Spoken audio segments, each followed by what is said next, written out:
Baba. Ndio. Mimi nina swali na naomba unisaidie niweze kupata jibu la hilo swali. Ndio.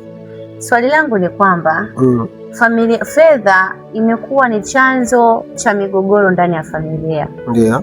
Tunaona kwamba mwanzo familia inaweza ikawa haina hali nzuri, haimaanishi yani kwenye kipato hawana fedha, wana hali ya kawaida tu, wanaishi vizuri kwa amani na kwa kusikilizana. Lakini ghafla tu wanapokuja kupata fedha au mmoja wao akafanikiwa katika familia, ndio migogoro inaanza kutokea. Familia nyingi zinavunjika kwa sababu tu wamepata fedha. Na unaweza ukafikiri ni kwa nini? Ninaomba tu kujua hilo. Okay. Swali lako ni zuri sana. Swali lako ni zuri katika mtazamo upi? Unajua, kwanza tuanze na kwamba unyenyekevu wa mtu maskini ni jambo moja ambalo lina asili kubwa. Wengine ni wanyenyekevu kwa sababu hawana pesa, hawana umaarufu, hawana title. Na anapopata pesa watu wengi hubadilika. Sasa pesa sio tatizo. Pesa sio nini?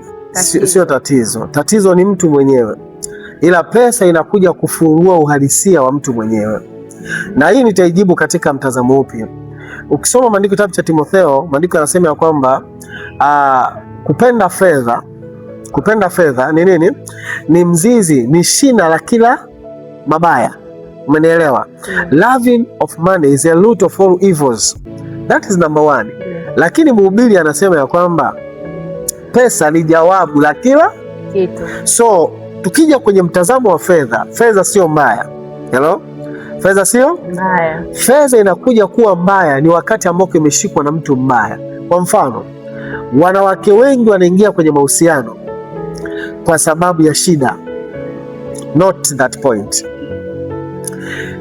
80% of women, they agree issue of marriage not because they love the person, because they believe that through that person I can solve my poverty problem. You get the point? Yes. Kwa hiyo mtazamo wao wanavyoingia kwenye mahusiano ni tofauti na mtazamo wa mwanaume anavyoingia kwenye nini? Kwenye mahusiano. Mwanaume anaingia kwenye mahusiano kwa mtazamo mmoja mkubwa sana, I love the person. Yaani mpaka mwanaume anakubali kumuoa mwanamke, amempenda ule mwanamke sana.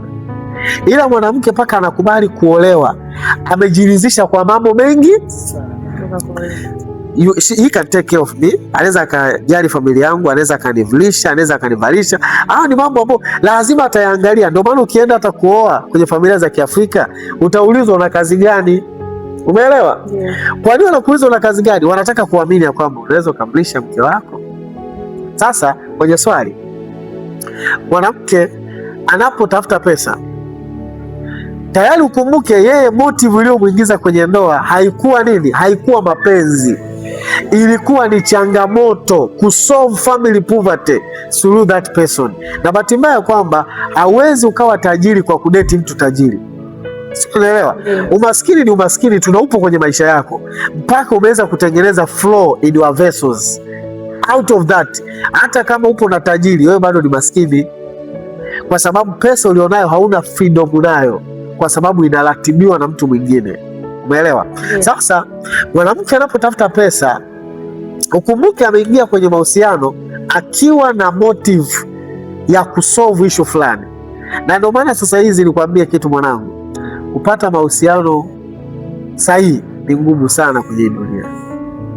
Ni Mungu tu akusaidie. Unajua kwa sababu gani?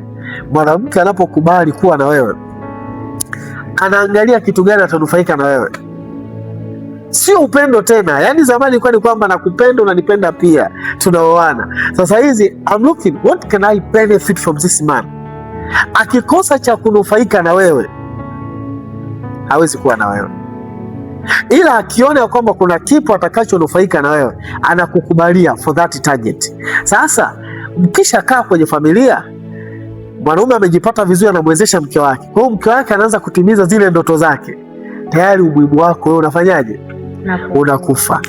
Mwanamke anatafuta pesa ili awe huru. Mwanaume anatafuta pesa ili ku take care of the family. However, hii kote kote sio watu wote, ni just 80% to 90%. ndio wana hiyo motive. Kuna wapo wanawake ambao they are very good and perfect, wanatafuta pesa ili waweze kusaidizana na mume wake kwa ajili ya kutengeneza maisha bora. Kuna wanaume ambao pia wanatafuta pesa sio kwa ajili ya familia yao, aweze kuvimba mtaani. Kwa hiyo lakini asilimia kubwa ni hicho ambacho tunachokisema. Kwa migogoro inakuja wapi? Wakati ambapo Kathe, wewe wakati ambako unaolewa, yule mwanaume alikuwa ni wa muhimu kwa sababu ulikuwa unaamini kupitia yeye kuna ndoto utakayoitimiza. Sasa ndoto yako umeshaitimiza, yule mtu hana nini? Hana usamani, anakuwa sio type yako. Ndio kile point. Akisha kuwa sio type yako, unaanza sasa, unajua ukishajipata, my friend, ukishajipata ndio unakuja kugundua unayempenda kweli. Ila ukiwa maskini huna maamuzi na nani unayempenda. Si unanielewa vizuri?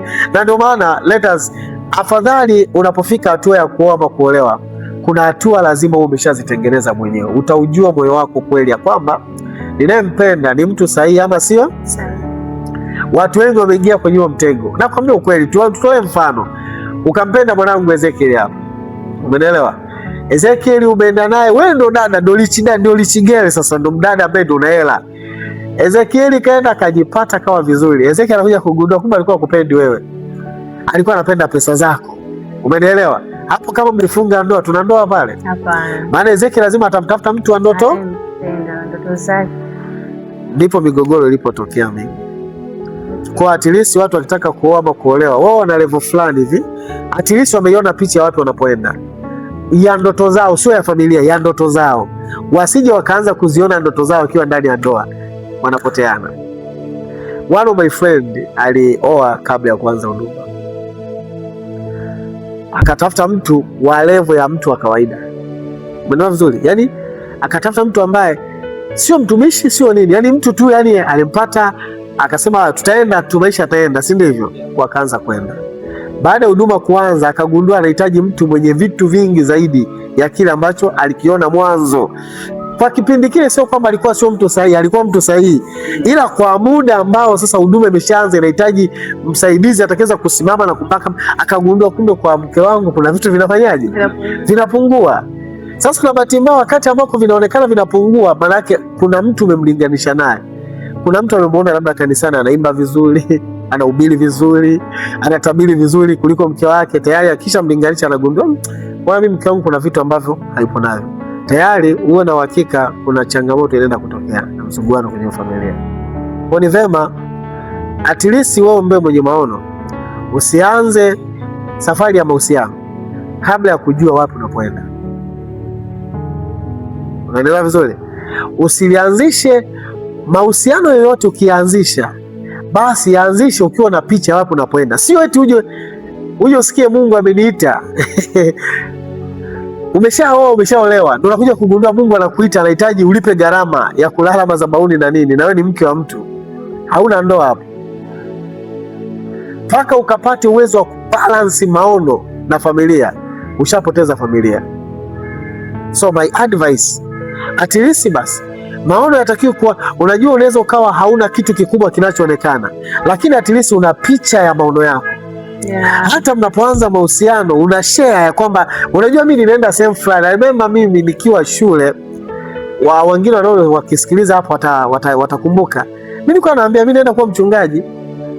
Sijawahi kudoubt ya kwamba kuna siku nitakuwa nani. Nilikuwa nasema kuna siku mimi nitakuwa mchungaji. Yaani wengine wanakimbizana wanasemaje, inabidi nitume barua ya interview. Mimi naambia mimi ninaenda kuwa mchungaji. Yaani picha ninayo. Aina ya mambo ninayotaka, aina marafiki ninayotaka, ninao picha, natakiwa niwe na marafiki wa aina gani. Kwa hiyo paka nimeweza kuwa na leo namtumikia Mungu ni kwa sababu nilikuwa nina map ya wapi napoenda. That is good. Asante kwa swali. Karibu mwanangu. Wow.